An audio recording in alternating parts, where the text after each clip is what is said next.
आप प्रवेश कर रहे हैं सीएनबीसी आवाज और इबिक्स कैश के शानदार स्टूडियो में। ताबड़तोड़ तेजी बुल मार्केट में आप ट्रैक कर रहे हैं 10 के दमदार ट्रेड्स जो आपके सामने प्रस्तुत हो रहा है सीएनबीसी आवाज और इबिक्स कैश के इस जबरदस्त और शानदार स्टूडियो से। चंदन तपड़िया साहब, रचना जी और वीरेंद्र जी का स्वागत करते हैं इस बढ़िया मोमेंटम में जो अब आपको स्क्रीन पर आता हुआ दिख रहा है। 6 करोड़ शेयर्स का ट्रांजैक्शन आईटीसी पर, और आप यहां पर अगर वॉल्यूम देखें तो ये देखते ही बनता है। ऑलरेडी 1394 करोड़ का ट्रांजैक्शन आईटीसी पर होता हुआ दिख रहा है। वीरेंद्र जी, साथ ही साथ लाइए 2 और काउंटर्स जहां पर आप बहुत शानदार मोमेंटम देख रहे हैं। ये हैं गॉडफ्रे फिलिप्स और ये हैं वीएसटी इंडस्ट्रीज। ये तीनों काउंटर्स आपको 130 करोड़ भारतीयों का जो सिगरेट का रिक्वायरमेंट है पूरा करते हुए दिखते हैं। वीएसटी इंडस्ट्रीज पर आप 4% की वृद्धि देख रहे हैं।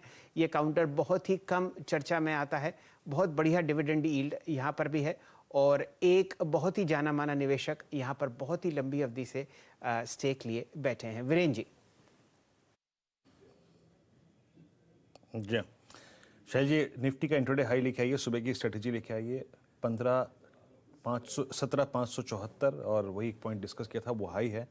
वो कॉल सही वक्त पे हमने प्रॉफिट्स को बुक कराया। अब याद रखिएगा कि ऑप्शन बेस आज की इस एक्सपायरी का है 17,500, तो अब आपको दोबारा लॉन्ग ट्रेड करना होगा तो अपने जहन में 2 लेवल्स रखिएगा। मैं स्क्रीन पे फिर रख देता हूं और वो है 17,447 और 17,470। रिट्रेस निफ्टी हुआ है और लग रहा है कि आईटीसी में इतनी बाइंग हो रही है कि लोग डिलीवरी अपनी बेच के बाकी सारी जो है वो यहीं आ रहे हैं। 230 रुपए आईटीसी। रचना जी, आपके 2 कन्विक्शन ट्रेड्स इस वक्त के। जी, एक तो मैं ये कहूंगी कि पहले तो मार्केट इस मोमेंट पे थोड़ा रिट्रेस कर रही है, तो आउटराइटली कोई नई पोजीशन बनाना थोड़ा रिस्की हो सकता है। सो थोड़ा होल्ड करना चाहिए और when this storm settles down a little तो उस टाइम पे हम एसआर ट्रांसपोर्ट फाइनेंस पे और उसके साथ में नौकरी पे फोकस कर सकते हैं।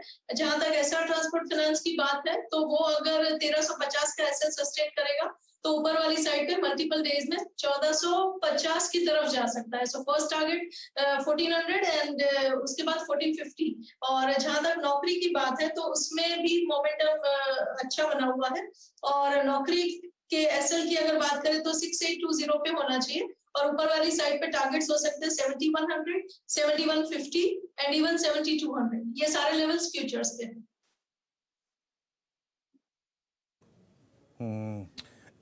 इन्फो एज और साथ ही साथ अगर आप देखें तो आप श्रीराम ट्रांसपोर्ट फाइनेंस पर फोकस कर रही हैं। आईटीसी के पहली डिप को भी अगर आप देखें बाजार ने हाथों हाथ खरीदा। पहला डिप आप इसका आया 233 से लेकर अगर आप देखें 228 और 228 से फिर अगर आप देखें आईटीसी 231 पे आके ट्रेड करता हुआ। चंदन, आपके 2 ट्रेड्स क्या रहेंगे इस वक्त के? जी वीरू, देखिए 2 ट्रेड पे एक ट्रेड तो काफी भयंकर चल चुका है। ईज माई ट्रिप काउंटर आप देखोगे पिछले लगभग 10 मिनटों में 10% ज्यादा रैली दिखा चुका है, बट ये हमारा एक प्रिफर्ड ट्रेड है जहां पे हम बड़े टारगेट्स एक्सेप्ट कर रहे हैं। हमारा मानना है कि यहाँ पे ओवरऑल आपको 750 तक के लेवल देखने को मिलने चाहिए और जिस हिसाब से मोमेंटम है इंट्राडे सर्किट भी इस काउंट में लग सकते हैं। हालांकि मैंने यहाँ पे 610 के इंट्राडे टारगेट दिए बट उसको काफी सरपास किया, तो यहाँ पे रिवाइज लेवल से काम करना चाहिए। 585 के सपोर्ट से यहाँ पे 640 तक के अपसाइड ईज माई ट्रिप में बनने चाहिए। दूसरा ट्रेड रहेगा आरती इंडस्ट्री। आरती इंडस्ट्री है, उसमें एक ओवरऑल पैटर्न है, काफी पॉजिटिव है। ऊपर के लेवल से हल्का सा डिप आया जिसको खरीदारी की सलाह रहेगी। यहाँ पे 937 का स्टॉप लॉस रहेगा, 970 और 985 तक के अपसाइड आपको आरती इंडस्ट्री में। तो ईज माई ट्रिप और आरती इंडस्ट्री 2 प्रेफर्ड पिक यहाँ पे 10 के दमदार ट्रेड में बनने चाहिए। चलिए 2 कॉल्स आते हुए ईज माई ट्रिप, जहां पर चंदन जी, डायरेक्टर साहब जरा ईज माई ट्रिप का प्राइस दिखाइए। कुछ समय पहले यहां पर अच्छा मोमेंटम आपको आता हुआ दिख रहा था और लॉन्ग कॉल तो है ही। मेरे ख्याल से 500 के ऊपर का प्राइस हम लोग ईज माई ट्रिप में ट्रैक कर रहे हैं, 600 से ऊपर का। मुझे बहुत बखूबी याद है कि लगभग 1 हफ्ता पहले यहाँ पर 495 500 रुपये का प्राइस था और चंदन जी ने आपको एक शानदार लॉन्ग कॉल दी थी। उस वक्त का उच्चतम लेवल जो रिकॉर्ड हाई हम लोग ट्रैक कर रहे थे वो था लगभग 525 और आज आप देखिए 14% की वृद्धि यहाँ पर होती हुई दिख रही है। चंदन जी, एक और काउंटर है जो हमारे सीधा सौदा कप्तानों की टीम में था ये है HG इंफ्रा। ये कंपनी रोड प्रोजेक्ट्स बनाती है और आप बहुत बढ़िया यहाँ पर अब एक वॉल्यूम मूव आते हुए देख रहे हैं। जो वॉल्यूम कल था वो आपको पहले घंटे भर में खत्म होता हुआ दिख रहा है। 3,33,000 शेयर। 2 इनको प्रोजेक्ट्स मिले हैं हाइब्रिड एन्युटी मॉडल के रोड्स के लिए। बताइए क्या रणनीति आप HG इंफ्रा में लगाएंगे? ये काउंटर भी आपको हाल फिलहाल की लिस्टिंग होती हुई दिखी है। सन 2019 में ये काउंटर आपको लिस्ट होता हुआ दिखा था लगभग 228 रुपए के आसपास। बिल्कुल, देखिए इस काउंटर में पिछले 4 महीने में काफी ताबड़तोड़ तेजी देखने को मिली है एंड वीकली सेटअप पे आपको यहाँ पे कंसोलिडेशन ब्रेकआउट 2 दिन पहले देखने को मिला। स्टॉक के जो फॉर्मेशन है काफी इंटरेस्टिंग और प्रोमिसिंग है अपसाइड के मूव को इंटेक करने के लिए, और आज के दिन इसने लगभग पिछले 28 दिनों का कंसोलिडेशन ब्रेकआउट हुआ था। 630 का पहला जो हर्डल था और वो आज डिसाइसिवली 3-4 बार के स्ट्रगल के बाद निकला है, तो एक बड़ा ब्रेकआउट यहाँ पे बन रहा है। 645 के आसपास के सपोर्ट रहेंगे और आपको लगभग यहाँ पे 700-705 तक के अपसाइड के टारगेट्स लगाने चाहिए।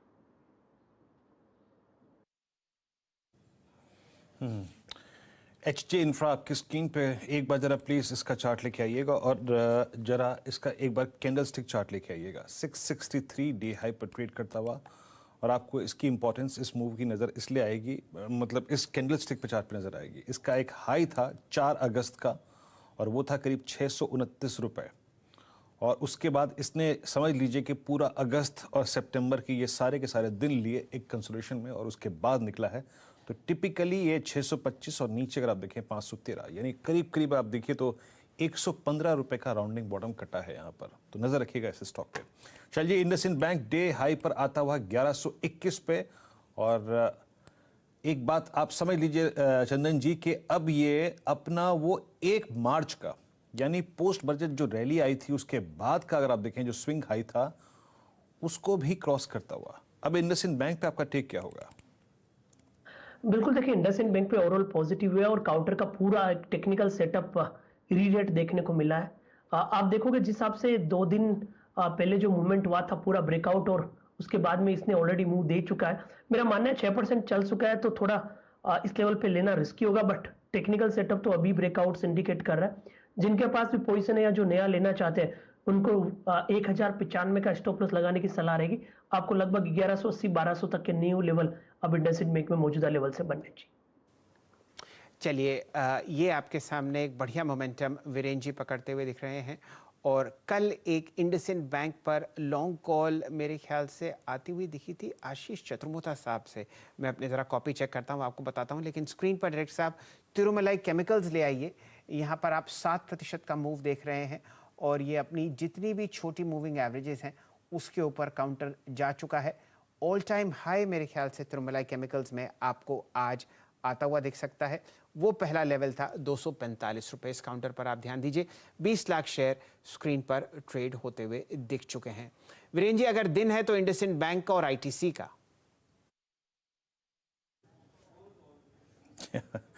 दिन है इंडसइंड बैंक और आईटीसी का, बिल्कुल सही कहा आपने शैल जी। और इंडसइंड बैंक अब डे हाई पर आके ट्रेड करता हुआ, और कुछ स्टॉक्स को देखते हैं जहां पे अच्छा एक मूव आ रहा है। उसमें देखिए जो स्विंग्स है ना उन पे फोकस कीजिए आप। और कल हमने क्लोजिंग में एक ट्रेड लिया था और एक ऑप्शन लिया था। M&M फाइनेंस का हमने फ्यूचर पकड़ा था करीब 171 पे, और उसकी 175 की कॉल पे फोकस करने की बात की गई थी। अब आप देख लीजिए कि M&M फाइनेंस 173.40 पे आ चुका है, ये अच्छा करता हुआ। लेकिन उस ट्रेड को कैपिटलाइज करिए, कोई दिक्कत की बात नहीं है। और आप ये समझ लीजिए कि ये स्टॉक 29 अप्रैल के बाद के अब तक के हाईएस्ट ट्रैजेक्टरी पे ट्रेड कर रहा है। लेकिन चंदन, मेरी स्क्रीन पर एक और ब्रेकआउट बड़ी खूबसूरती से अपीयर होता हुआ, और सबसे ज़्यादा शैल जी डिस्कशन करते हैं इस पर। HAL रोलिंग आपकी स्क्रीन पे 1424 पे और स्पॉट डे हाई पे ट्रेवल करता हुआ। जरा प्लीज़ हिंदुस्तान एरोनॉटिक्स का चार्ट लेके आइए। ये फ्लैग धीरे धीरे अगर आप देखें मैच्योर हो रहा है चंदन। 1427, 1428, 1430, इस पर आपकी राय। 1428 डे हाई पर, 1432 नाउ। वीरू, ये स्टॉक हमें काफी अच्छा लग रहा है और मुझे याद है 3 दिन पहले 4 दिन पहले इसमें BTST ट्रेड भी दिया था। 1450 के लेवल के लिए 1441 का हाई बना के कंसोलिडेट हुआ। तो इस काउंटर पे पूरा मेरा फोकस है, और जहां तक डेली चार्ट के पैटर्न्स को देखें तो 10 से 12% की मूवमेंट वाला ये कैंडिडेट है। चलना है तो आज ही चलना है, क्योंकि इसने आज 12 दिन का कंसोलिडेशन कंप्लीट किया है। RSI में आज बाय क्रॉसओवर आ जाएगा, वॉल्यूम्स यहाँ पे स्पाइक होने लग जाएंगे और डेरिवेटिव्स डेटा सेटअप की तरफ आप देखें तो यहाँ पे शॉर्ट कवरिंग हो रही है। तो ये सारे इंडिकेशन बता रहे हैं कि मोमेंटम यहाँ पे बनेगा। मौजूदा लेवल पे ले लें, नहीं तो आपको 5-6% ऊपर लेना पड़ेगा। 1400 का स्टॉप लॉस, आज के दिन आपको 1500 का टारगेट स्क्रीन पे दिखता हुआ नजर आएगा। यहाँ पर अब रचना जी को जोड़ते हैं। रचना जी, कुछ रणनीति आप इंडसइंड बैंक पर बनाना चाहेंगी? बहुत बढ़िया मोमेंटम अब 1136 पर आपको आता हुआ दिखता है। जी, इंडसइंड बैंक में अभी थोड़ा कंटिन्यूएशन फर्दर हो सकता है एंड इसको अगर अभी फ्रेश पोजीशन बनाने कोई चाहता है तो 1080 के करीब इसका एसएल आएगा। नेचुरली बहुत स्पाइक है तो थोड़ा दूर रहेगा एसएल, और ऊपर वाली साइड पे ये 1150 को क्रॉस करके 1175 की तरफ जा सकता है। और एक मैं टोरेंट फार्मा पे भी नजर रखनी चाहिए, उस पे भी अच्छे एक स्विंग की पॉसिबिलिटी है। जब तक वो 3100 क्रॉस नहीं करेगा डाउन साइड पे, तो ऊपर वाली साइड पे 3160, 80 और 3200 की तरफ जा सकता है। एक अहम खबर आपके सामने आती हुई दिख रही है। शाम को 5 बजे भी आप हमारे साथ जुड़ेंगे और वित्त मंत्री श्रीमती निर्मला सीतारमण जी एक प्रेस कॉन्फ्रेंस को संबोधित करेंगी और बैंकिंग सेक्टर के बारे में आपको चर्चा होती हुई दिखेगी। यहाँ पर जो फिलहाल फिनेंस मिनिस्ट्री से जो ट्वीट आया है, उन्होंने कहा है कि भाई 5 बजे आप एक प्रेस कॉन्फ्रेंस में जुड़ते हुए देखेंगे union finance minister Shrimati Nirmala Sitharaman ji. ये खबर आपके सामने फ़िलहाल आती हुई दिख रही है और ये बहुत बढ़िया बात होती हुई दिख सकती है। कल जैसा कि आपको लक्ष्मण जी ने बताया ही था, एक नेशनल रिकंस्ट्रक्शन बैंक सेटअप हुआ है जिसे बहुत ही सिंपल भाषा में बैड बैंक कहते हैं, और उम्मीद की जा रही है कि इस पर कुछ टिप्पणियां आपको फिनेंस मिनिस्ट्री और फिनेंस मिनिस्टर की तरफ से होती हुई दिख सकती हैं। चलिए, ये बात अब स्क्रीन पर आती हुई वापस बाज़ार से जुड़ते हैं और हम लोग बढ़िया मोमेंटम निफ्टी बैंक में अब ट्रैक करते हुए देख रहे हैं। 37,112 आपके सामने स्क्रीन पर। वीरेंद्र जी।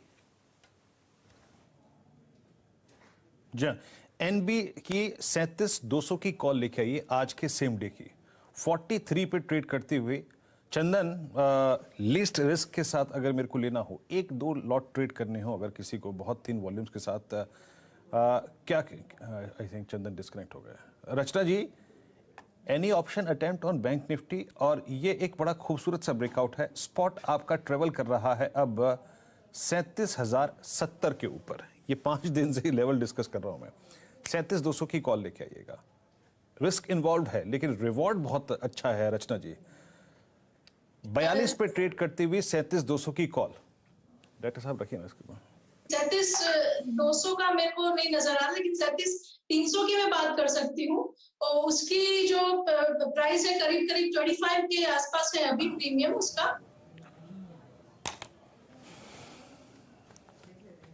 मैं आज की ट्रेड कर रहा हूं। आज की 42 की 48 हो गई आप आज की।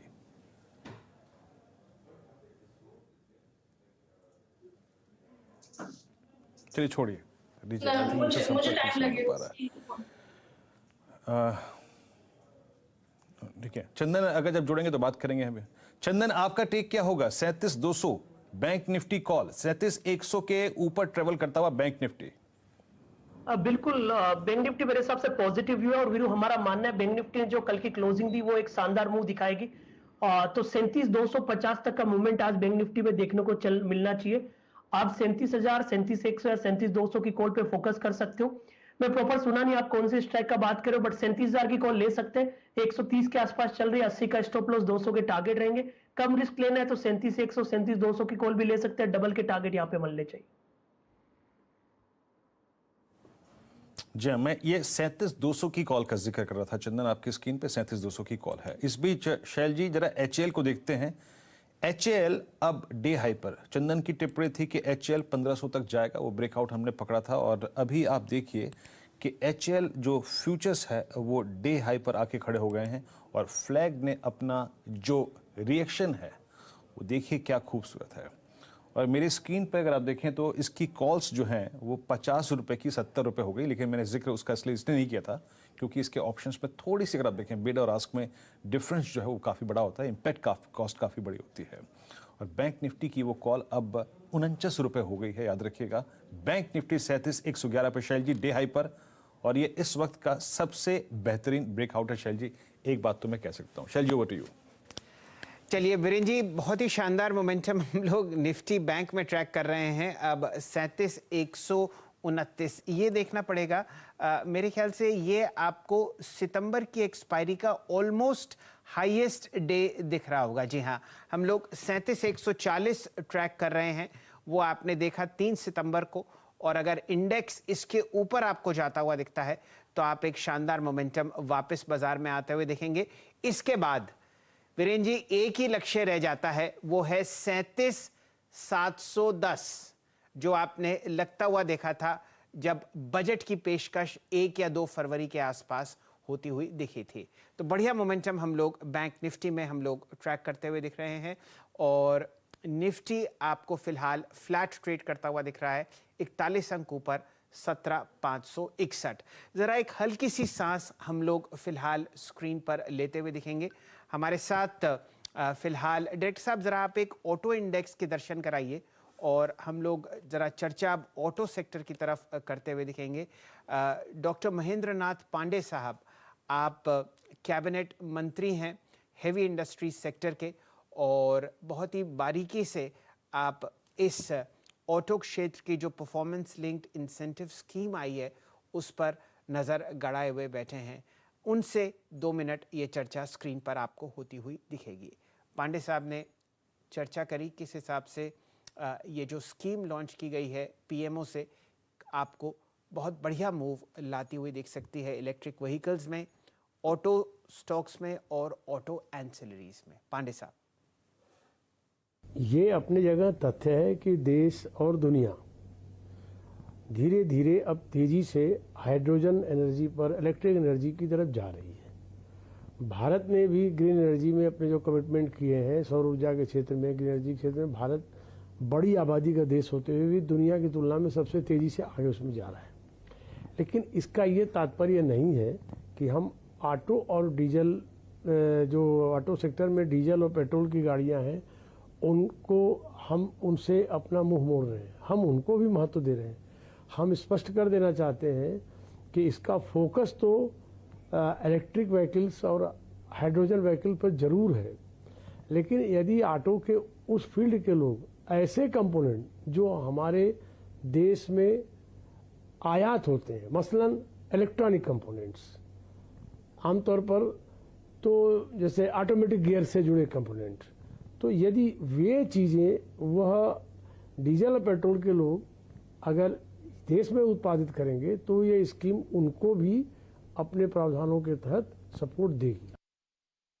चलिए वापस आपके सामने हम लोग अब निफ्टी और बैंक निफ्टी से जुड़ते हुए देखते हैं। डायरेक्टर साहब जरा दिखाइए कंट्रीब्यूटरी प्लेट। ये मैं ज़रा अपने जहन में हमेशा जोड़ना चाहता हूं कि आज का जो टॉप कंट्रीब्यूटर है निफ्टी के इस 37 अंक की वृद्धि में आपको आईटीसी दिखेगा। आप बहुत बढ़िया मोमेंटम प्राइवेट सेक्टर बैंक्स में आते हुए देख रहे हैं। Top performer IndusInd bank, Kotak Mahindra bank और रिलायंस इंडस्ट्रीज़, इनकी वजह से 72 अंक का वृद्धि आपको होती हुई दिख रही है। मामूली सी मुनाफा वसूली बजाज फिनसर्व, टीसीएस और इन्फोसिस में, और बीपीसीएल में, जहां पर आप डिविडेंड रीएडजस्टमेंट होते हुए देख रहे हैं।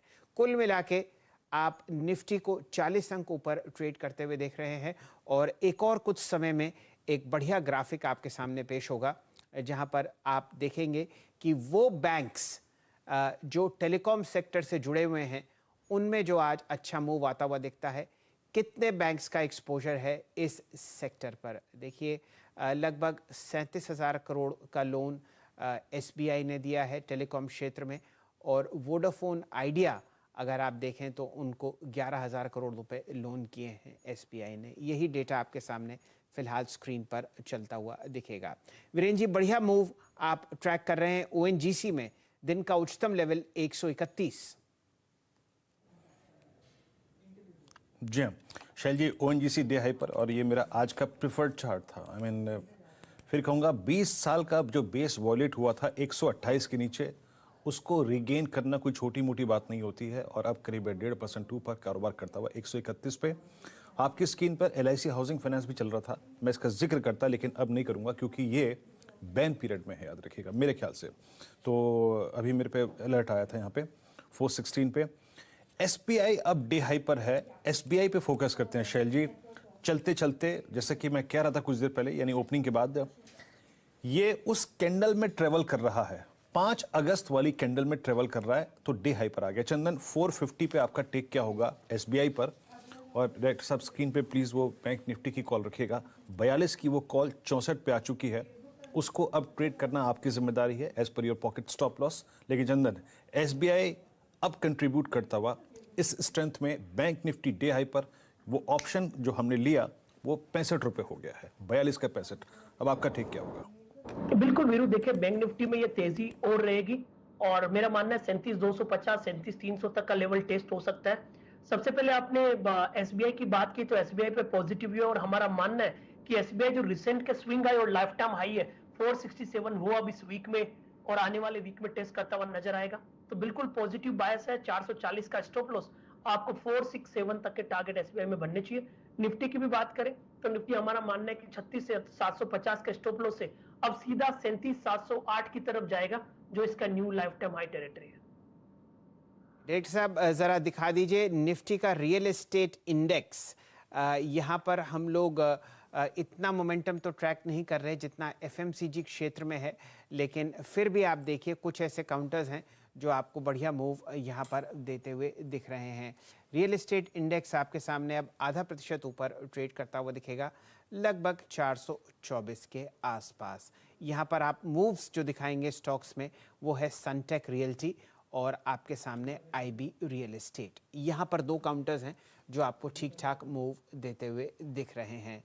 सनटेक रियल्टी आपके सामने ट्रेड करता हुआ दिखेगा 434 और IB रियल एस्टेट जो कि कमर्शियल स्पेस में एक बहुत ही बढ़िया प्ले बनता हुआ दिख रहा है रियल एस्टेट में, वो ट्रेड करता हुआ दिखेगा 143.30, लगभग 4% की वृद्धि आप इन दोनों काउंटर्स में आते हुए देख रहे हैं। बढ़िया मूड और माहौल यहाँ पर, और स्टूडियो में हम लोग स्वागत करते हैं नीरज जी का। वाजपेयी साहब सर, स्वागत तो आज ITC का है। क्या बात है, बिल्कुल मतलब न्यूज रूम में भी चर्चा ITC की हो रही है और आज उसने कमाल कर दिया। मतलब हमने 218 के बाद हमने वहाँ चलेगा, अब देखिए 230 जी, क्या जबरदस्त रैली है और हमको लगता है कि अब ये निकल पड़ी है जी। 7 करोड़ शेयर आपके सामने ट्रेड हुए हैं। एक तो मैं जरा ये वॉल्यूम देखता हूं लास्ट टाइम कितना हुआ था, लेकिन 1700 करोड़ का ट्रांजैक्शन आप देख रहे हैं ITC पर, और समझिए अभी तो 10:21 ही हुए हैं।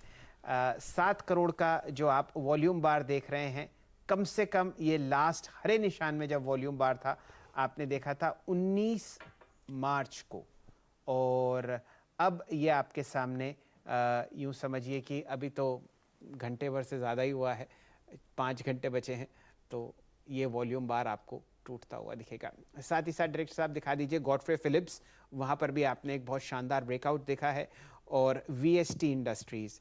नीरज जी, कब लास्ट टाइम हमने इन तीनों स्टॉक्स की चर्चा की होगी? भूल गए थे हम लोग एक्चुअली इनको, और नज़र इस पर इसलिए नहीं आती थी क्योंकि ये स्टॉक बहुत स्टैटिक हो गए थे। लेकिन आज जो रैली बन रही, मुझे लगता है कि प्राइस वॉल्यूम दोनों एक साथ बन रहे हैं जी, तो सस्टेन होनी चाहिए, और बढ़िया तेजी ITC में है। ITC 230-32 के ऊपर अगर सस्टेन कर जाएगा तो फिर वो निकल पड़ेगी गाड़ी जी। VST इंडस्ट्रीज डायरेक्टर साहब, अगर आप कैंडल स्टिक चार्ट दिखाएंगे तो देखिए बहुत बढ़िया ब्रेकआउट इधर भी आपको आता हुआ दिख रहा है, और हमारे देश के जो दूसरे सबसे जाने माने निवेशक हैं वो VST इंडस्ट्रीज़ में लगभग 25% स्टेक होल्ड करते हैं, और DMart के ओनर भी हैं। ट्विटर पे सबसे ज़्यादा चर्चा ITC की है, सबसे ज़्यादा मीम्स ITC के बन रहे हैं जी। अब मेरे ख्याल से मीम्स में बदलाव आएगा, अब बदलाव आ गया। लोग नाचो वाला, देखो मैंने कहा था, देखो मैंने कहा था ये सब चल रहे हैं, और कुछ लोग कह रहे हैं कि प्रसाद भी चढ़ जाना चाहिए अब। जी जी जी। शाम तक अगर बना रहता तो जरूर चढ़ेगा। तो जितनी भी फिक्रें थी ITC की वो अब आपको धुएं में उड़ती हुई दिख रही हैं, और बहुत ही शानदार मोमेंटम जैसा कि नीरज जी कह ही रहे हैं वो आपने ट्रैक होते हुए देखा। और समझिए कि अभी तो दिन की शुरुआत है। देखते हैं आईटीसी आपको क्या जलवे दिखाता है। काफ़ी कुछ नीरज जी, जो इन्वेस्टर एक्टिविज्म है ना, उसने कहीं कहीं अलग अलग चाबुक चला दी है। मैं बोलना नहीं चाहता वो डायलॉग जो था ना मुन्ना भाई एमबीबीएस का बोलने की जरूरत नहीं, लोग समझ गए होंगे। वो लोग पूछने लगे थे कि प्रोसीजर बताइए। जी जी। अच्छा, आज आपके सामने एक अहम चर्चा होती हुई दिखेगी।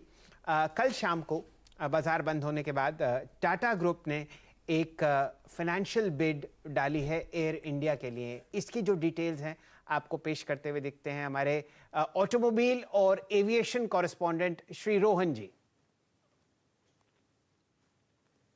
जी बिल्कुल, कल शाम को जो है 6 बजे जो है डेडलाइन थी और वो समय था जबकि बहुत जो लंबा इंतजार हो रहा था कि आखिर टाटा में कौन बोली लगाता है, कौन फाइनेंशियल बिड देता है। तो कल शाम 6 बजे ये बिडिंग की जो प्रक्रिया है वो कंप्लीट हो गई और 2 नाम सामने आए हैं। टाटा ग्रुप ने तो बोली लगाई है, जो सबसे बड़े मजबूत दावेदार माने जा रहे हैं, और दूसरा अजय सिंह जो स्पाइस जेट के सीएमडी हैं, उन्होंने अपनी पर्सनल कैपेसिटी में बोली लगाई है। दोनों ही जगहों से हमने कंफर्म किया है कि हाँ ये बोली लगाई गई है। अब जो पूरी बिडिंग की प्रक्रिया है वो अपने आखिरी स्टेज में पहुंचेगी, यानी कि जो आखिरी स्टेज है उसमें आपको जो बिड की है उसकी जांच की जाएगी और अगले 15 दिनों में लगभग रिजर्व प्राइस जो है वो घोषित किया जाएगा। दरअसल पिछली बार कई कोशिशें की जा चुकी है एयर इंडिया को बेचने की, असफल रही थी, लेकिन अब सरकार ने इस बार कई सारे जो शर्तें हैं उसमें कई सारी ढील दी गई थी और उसके बाद जो कंपनियां हैं, जो कंसोर्शियम्स हैं, उनके लिए चीजें आसान बनाई गई थी। तो अब कोई जो डेट है, एक फिक्स डेट नहीं रखा गया, बल्कि जो बिडर्स थे उनसे कहा गया कि आप एक अपनी बोली कीजिए कि आप इसकी इंटरप्राइज वैल्यू कितनी लगाते हैं और बिडर को जो रिजर्व प्राइस है उससे ऊपर बोली लगानी है। और ये अब देखा जाएगा कि ये जो दो दावेदारों ने बोली लगाई है वो उन्होंने रिजर्व प्राइस से ऊपर लगाई है कि नहीं, और उसके बाद फिर जो विजेता है उसकी घोषणा की जाएगी। लेकिन कम से कम ऐसा लग रहा है, मजबूत दावेदार है टाटा ग्रुप, और टाटा ग्रुप ने इसे शुरू किया था और उनके पास काफी कारण है इसको खरीदने के, क्योंकि उनके पास ऑलरेडी 2 एयरलाइंस हैं, विस्तारा और एशिया, और कोशिश करेंगे कि एक तरह का सिनर्जी हो जाए, क्योंकि एयर इंडिया के साथ एयर इंडिया एक्सप्रेस भी आ रहा है। तो इनकी सिनर्जी के साथ वो अपने आगे की रणनीति तैयार करने की कोशिश जरूर करेंगे। रोहन, आपकी बात से पता ये चल रहा है कि करीब 15 दिन के अंदर बिड्स का अंदाजा लग जाएगा और फिर आपको पता लगेगा कि फाइनेंशियल डिटेल्स क्या है। प्रोसेस है 1 महीने के अंदर हो सकता है ये हो जाए पूरा। मेरा सवाल ये है कि एयर इंडिया में क्या क्या बेचेंगे, ये पूरा एम्प्लॉय सहित, डेट सहित, रूट सहित सब कुछ बेचेंगे या कुछ अलग अलग करेंगे, क्या चर्चाएं हैं? जी, तो जो बिड डॉक्यूमेंट में जो कहा गया है कि एयर इंडिया को पूरी तरह से बेचा जाएगा, एयर इंडिया एक्सप्रेस को पूरी तरह से बेचा जाएगा, और इनकी जो ग्राउंड हैंडलिंग सर्विस है एआई सैट, उनको उसका 50% बेचा जाएगा। और जो डेट की बात है तो उसमें से जब ये बिडिंग शुरू हुई थी, जब पूरी बोली लगाने की प्रक्रिया शुरू हुई थी, तो आधा डेट, लगभग 30,000 करोड़ का जो डेट है, उसे एक स्पेशल पर्पस व्हीकल यानी कि air India asset holding company में ट्रांसफर कर दिया गया था और बाकी का डेट रखा गया था। और इस बीच हालांकि जब से ये पूरी प्रक्रिया शुरू हुई है, लगभग 13,000 करोड़ का डेट और आ चुका है। तो जो 30,000 थे वो अब 43,000 करोड़ लग गए हैं। लेकिन इसका मतलब ये नहीं है कि जो खरीदार है उसको पूरा डेट लेना है, वो अपने हिसाब से बोली लगा सकता है कि वो कितना लेने को तैयार है। वो 15% चाहे तो वो ऑल कैश में पेमेंट कर सकता है, वो चाहे तो 15% से ज्यादा भी कैश में पेमेंट कर सकता है और बाकी डेट में रख सकता है। ये फ्लेक्सिबिलिटी बिडर को दी जाएगी है कि वो कितना लेना चाहता है। जो सबसे ज्यादा इसको कोट करेगा उसे इसको एयर इंडिया जो है ट्रांसफर किया जाएगा। ये जो पूरी प्रक्रिया है 15 दिन में तो आपको बिडर का नाम पता चल जाएगा, लेकिन कुछ लीगल इश्यूज हैं। पूरी प्रक्रिया को पूरा होने में लगभग 3 महीने का वक्त लग सकता है। ये जो सिविल एविएशन मिनिस्ट्री के सोर्स हैं वो हमें बता रहे हैं। चलिए, बेहतर है ये रोहन, बहुत बढ़िया जानकारी आपने दी। और बस मैं तो ये चाहता हूँ कि डील को बहुत कॉम्प्लेक्स ना बनाया जाए, आधा डेट ले, पूरा डेट ले, ये जो मिले डील सिंपल और इजी होनी चाहिए जिससे कि ये सेल थ्रू हो जाए, वरना बहुत कॉम्प्लेक्सिटीज़ में बीपीसीएल टाइप से डील्स हो जाती हैं। लेकिन बहुत बहुत शुक्रिया, और एक बेहतरीन खबर सरकार के लिए, एक बड़ी चीज़ है, बड़ा सरदर्द है एयर इंडिया, और इसको अगर ये सफलतापूर्वक कर ले जाते हैं तो बहुत ही अच्छा माना जाएगा। और टाटाज़ के लिए सिनर्जी है क्योंकि ऑलरेडी वो 2 जगह हैं और इसको मिला के वो फिर ये एक बना सकते हैं। तो एयर इंडिया के संदर्भ में ये खबर है। चलिए, बहुत बहुत शुक्रिया रोहन इस पूरी जानकारी के लिए आपका। इस बीच मार्केट जो है 17,557 पे निफ्टी ट्रेड कर रहा है और बैंक निफ्टी 37,124 पे। तो अच्छी तेज़ी का मजबूती के साथ बना हुआ और आज का सुपरस्टार आईटीसी तो है ही है। इसके अलावा भी बहुत सारे आपके मन में सवाल होंगे कि क्या करें इस बाज़ार में, तो उसी के लिए है ट्रेडर्स हॉटलाइन। चलिए शुरुआत करते हैं।